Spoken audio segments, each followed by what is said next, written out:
Hello, everyone. Welcome to Feedstuffs 365. I'm Sarah Muirhead. Innovations in soybeans hold the potential to redefine soy for feed and fuel use through new varieties across the agribusiness value chain. Joining us today to talk about the innovation that's underway at Benson Hill is Jason Bull, Chief Technology Officer with the company. Welcome, Jason. Thank you for joining us here today. Yeah, thanks, Sarah. Good to be here. For those of you that are tuning in, we thank you for your time too. If you have any questions, simply post those there in the chat on the right-hand side of your screen. If you're joining us from social media, you can post your questions directly in those channels. So Jason, let's start out by having you tell us about Benson Hill and what role you have with the company. Sure. So Benson Hill is based in St. Louis, Missouri.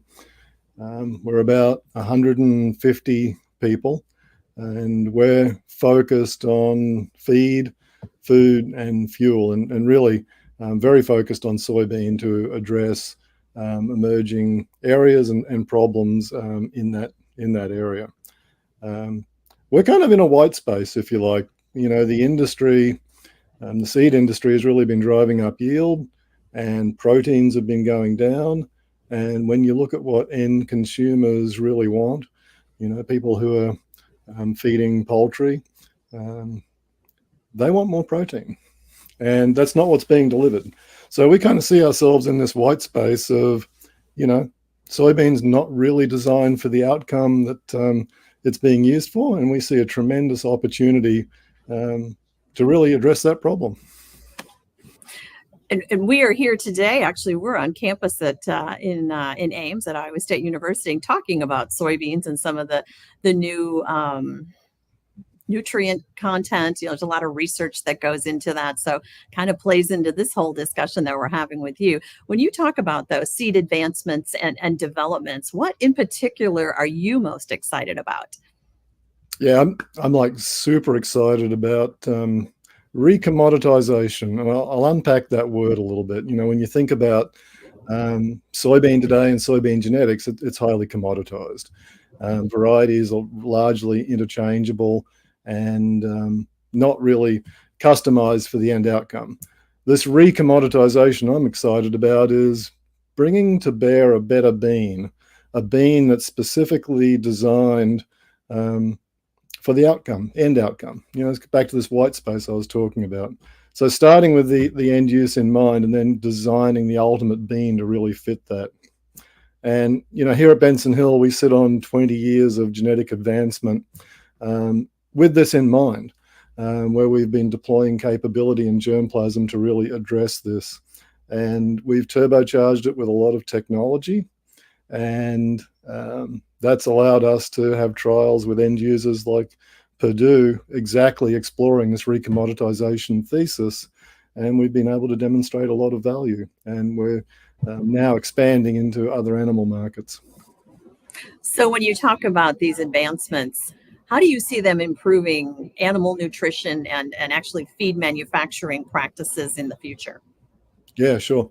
So our flagship product is what we call UHP low, and you know it's kind of a long acronym, so I'll unpack it a little bit. UHP stands for ultra high protein, and the LO stands for low oligosaccharide. And what this flagship product has is 15 to 20% more protein than commodity, which allows you to then use less soybean in a diet ration, save some money, and get a cost advantage. It's lower oligosaccharide, and you know, think here raffinose and stachyose, 90%, 92% reduced.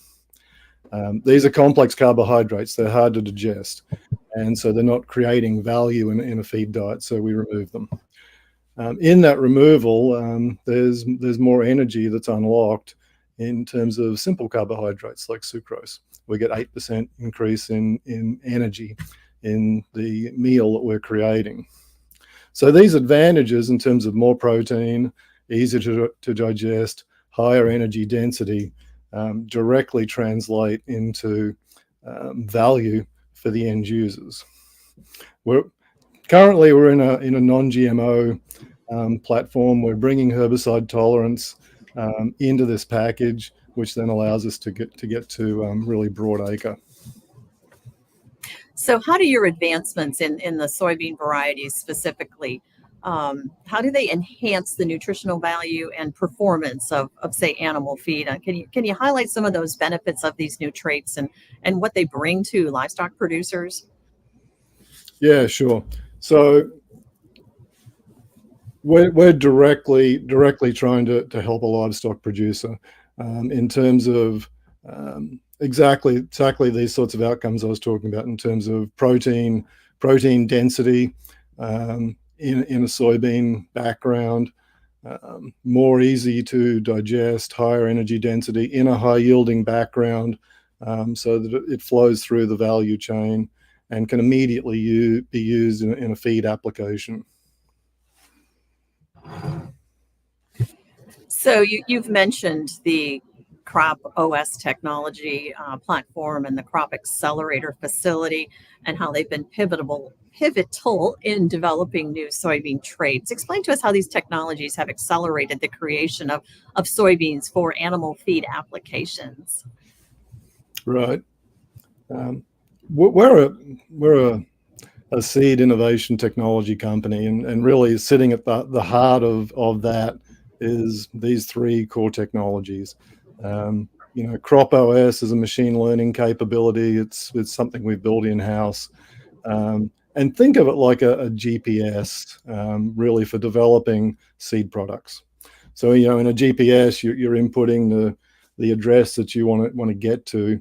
In Crop OS, you're inputting a genetic outcome, a specification that an end user may care about, where you're inputting a specific protein level, amino acid balance, that type of thing, and it then tells us exactly how to create that genetic outcome to create a soybean product.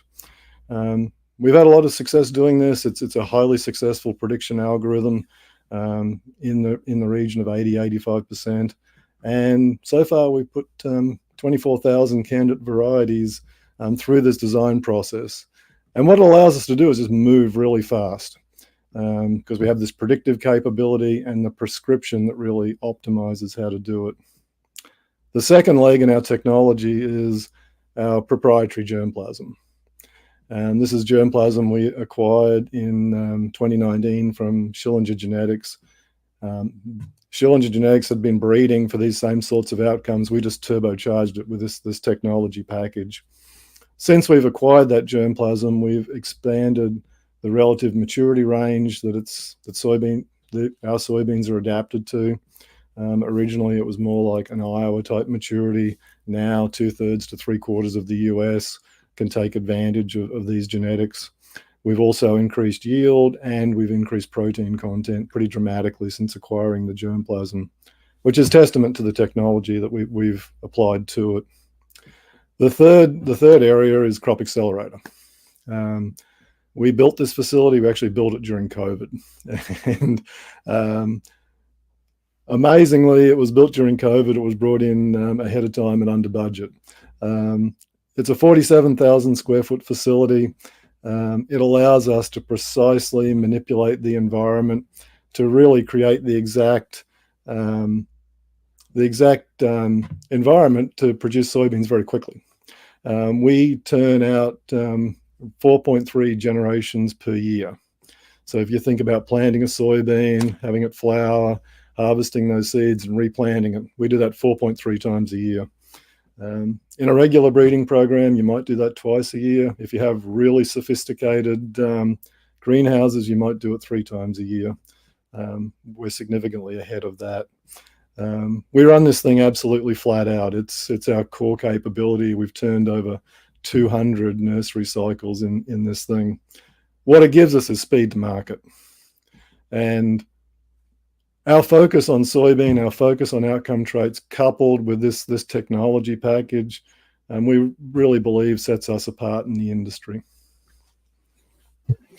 Now you're planning ahead. I believe I've heard a 2032 date to aim to introduce some high-yielding soybean varieties with enhanced energy density and reduced anti-nutritional factors. How do you see these transforming the animal feed industry, and what are some of the expected benefits, perhaps, of when it comes to feed formulation? Right. Yeah, we're always looking ahead, and honestly, that's a big part of my job. These sorts of seed innovations, um, while we operate very quickly, still take time. And so, we've got a pipeline that's planned well out until 2032, like you mentioned. And some of some of the things coming towards the end of that pipeline that we're very excited about, that we're still developing, are things that we're hearing more and more about from end users. They want, even higher energy density, even more improved anti-nutritionals, and we're starting to see these things come through our program. We're being able to leverage the data that we already have through Crop OS, and we're seeing examples where we can improve these traits, and they are breedable, and so we're acting on them now, to bring them together into this, what we call a stack. So, UHP low is already advantaged in these traits today. We're looking to build on that for even more advantage, in a stacked product that brings all those benefits to the end user. Now, a couple of months ago, Benson Hill announced that it was partnering with Purdue Farms, I believe, to really validate the benefits of the soybean meal. Can you share with us some of the insights on these collaborators and how they are going to help in providing efficiency and value to the innovations, for the feed industry? Yeah, yeah.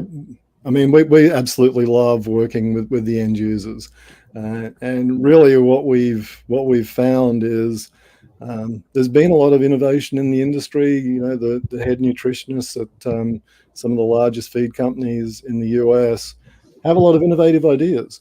They just really haven't had anyone to talk to on the seed side, because when you talk to a big seed company who's focused on yield, one, they're probably not terribly excited to do some of the things that we're talking about here. And two, it takes 10 to 15 years. So they've been kind of talking in a vacuum, if you like, or without anyone really listening. And that's what's exciting to us is, we ask the question, what would you really want if you could have it? And they come back with really great answers. And so specifically, we've been running trials with the products we have in hand today, with Purdue.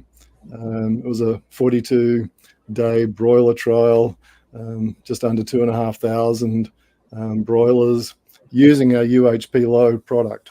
And what we found was a significant reduction in feed costs, around 4 to 5%, and an increase in bird weight of a little bit over 2%.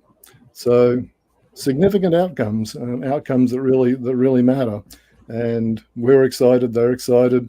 And it's a direct result of what we've been talking about: higher protein, better metabolizable energy. And we're excited, and we're building on that with others as well. Well, and you get those people who are like ready to let's look at this, let's explore this, and there's probably those others you're going to have to do a little pulling along. I know some, just oh, really, something's changing. This is gonna change how I have to formulate that diet or how I have to look at soybean meal. So it's really interesting too to see you going, as you folks are, like you say, on the seed side of things. What we're talking Mhm. about here at Iowa State is just, what is the current composition of soybean meal? Mhm. So we got to look further that, maybe it can even change as we go down the road and some of these innovations come to be.